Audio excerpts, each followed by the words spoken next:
Je suis partie en Chine à Shanghai avec Johan Dalmas pendant 2 mois, juillet-août. Donc je suis parti à Boston avec l'université d'Harvard.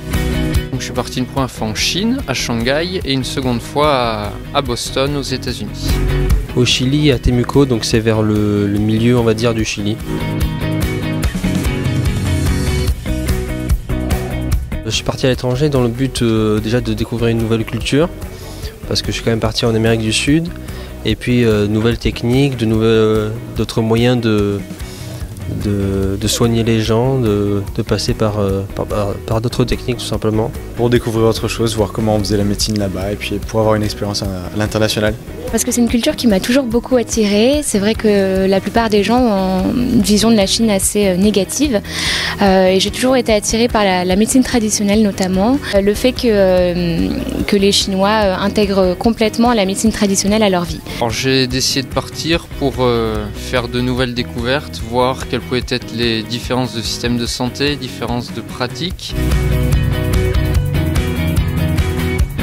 Pour la Chine, on va dire, voir que la médecine traditionnelle est encore très présente, que ce sont donc des techniques qui peuvent nous paraître très originales mais qui au final fonctionnent.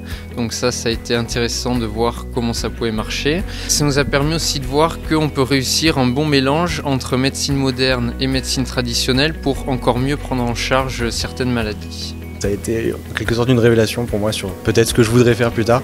Ça m'a vraiment apporté un gros plus là-dessus. On a toujours très bien été accueillis, que ce soit l'un ou l'autre. Les médecins sont toujours très contents d'accueillir des étudiants de l'étranger qui sont désireux d'apprendre leur système.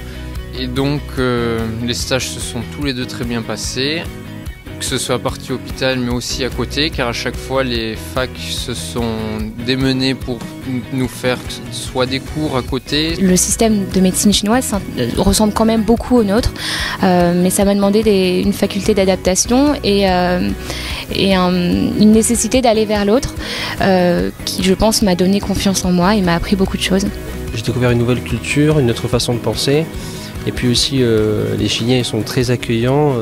La taille, le volume, beaucoup plus de patients, beaucoup plus donc de médecins aussi pour les gérer. Ça a été très formateur sur le plan théorique, parce qu'on a eu beaucoup de cours toujours ancrés donc sur les urgences, le stage où on était, donc à la fois beaucoup de connaissances théoriques et également pratiques, car on a pu voir un panel très élargi de pathologies étant donné la taille des urgences qui nous a permis de voir beaucoup de pathologies différentes. Ensuite à l'intérieur du service, il y avait toujours un interne ou les autres étudiants pour s'occuper de moi, donc toujours prêt à me guider, à m'expliquer ce qu'ils étaient en train de faire, donc ça c'était vraiment très très bien.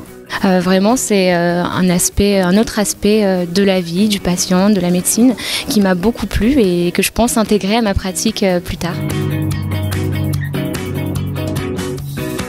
Un des gros bémols comparé à quand on fait un stage en France, c'est qu'on est simplement en tant qu'observateur. En Chine, c'était de par la barrière de la langue, que les patients parlaient que chinois, donc nous n'avions pas un niveau qui nous permettait.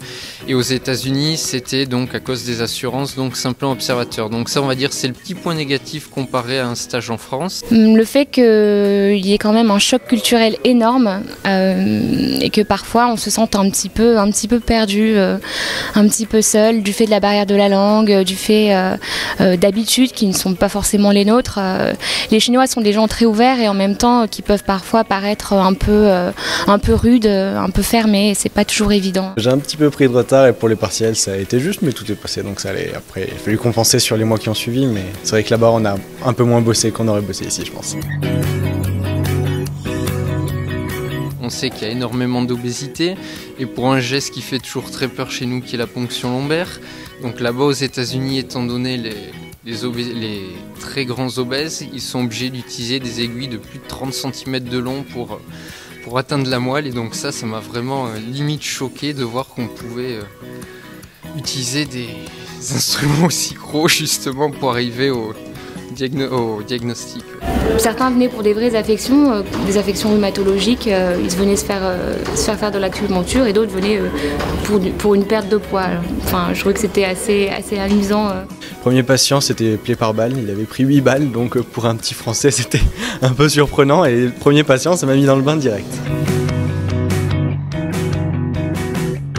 Quoi qu'il arrive, on va faire aussi un beau voyage, donc ça permet à la fois de joindre l'utile sur le plan médical et l'agréable d'un beau petit voyage. Essayer de partir avec des gens qu'on connaît un peu. Ça peut lui apporter que du positif, peut-être plus de confiance en soi. Il faut s'y préparer bien à l'avance et puis essayer de cibler un petit peu ce qu'ils en attendent et de comparer avant-après ce qu'ils en ont obtenu. Oui.